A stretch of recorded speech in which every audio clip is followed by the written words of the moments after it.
Hello Lods, good evening.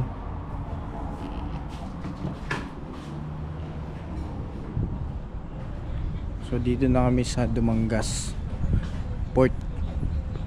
At kailangan nyo muna pumunta rito sa Coast Guard. Kita nyo ba?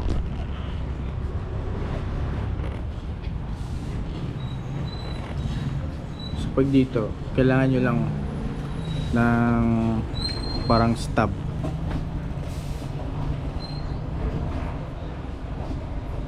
Yan, pakita nyo sa gate.